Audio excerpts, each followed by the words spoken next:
Hey guys, what's up? So in this video, we're going to be talking about audio. So normally I would not have this shotgun microphone in the frame. I would normally boom it just out of frame like right here. But for the sake of this video, since it's about audio, we're just going to have it right here. So my normal mic of choice that I've been using for the past 3 or 4 years has been the Rode NTG3. This has served my voice justice because I don't really have a very deep bassy voice, but I do have a voice that lies somewhere in the mids. But I wanted to step up my audio game this year, so I've done a little bit of research and I've got myself this microphone right here. Dun, dun, dun, dun. So I recently just picked up the Shure SM7DB. So the main reason why I chose this microphone right here is because I don't really want to get the Shure SM7B, the OG SM7B, because that one is a gain hungry microphone, and I don't really want to get a cloud lifter just to boost the audio, because right now my workflow is I plug in my Rode NTG3 with an XLR cable straight into my Sony a7S III because it has the XLR-H1 module on top. Let me show you.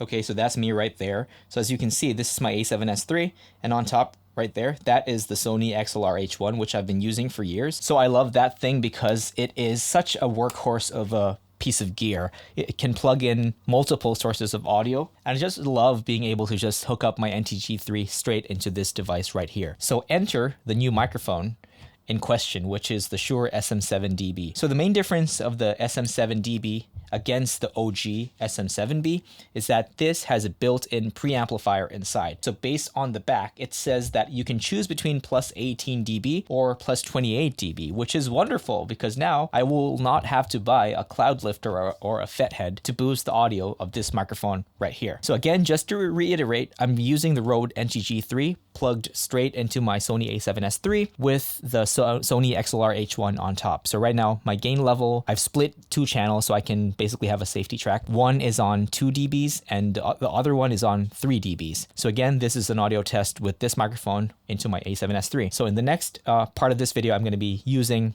the Shure SM7DB plugged straight into my a7S III using the same method. Okay, so right now the audio that you're hearing is coming straight from the Shure SM7DB. So I've currently engaged the presence boost and the low cut filter on the microphone itself, and I've engaged the plus 28 decibels on the microphone itself. I didn't touch the gain knobs on my Sony XLR-H1.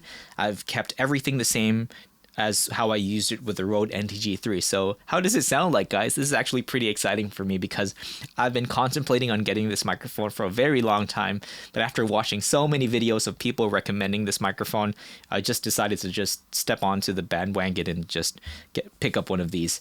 So hopefully it sounds as good as they say. So yeah, again, this is a test with the Shure SM7DB plugged straight into my a7S III with the Sony XLR-H1 top handle / audio interface. So I'm not going to make this video any longer than it needs to be. I just wanted to test out the difference between the Rode NTG3 against the Shure SM7DB plugged straight into the Sony a7S III using the Sony XLR-H1 top handle module.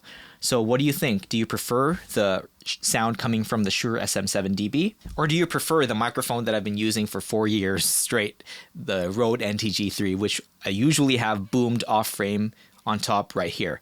So let me know in the comments down below which audio interface you prefer or which microphone you prefer. Yeah, thank you guys so much for watching. I'll see you guys next time. Peace.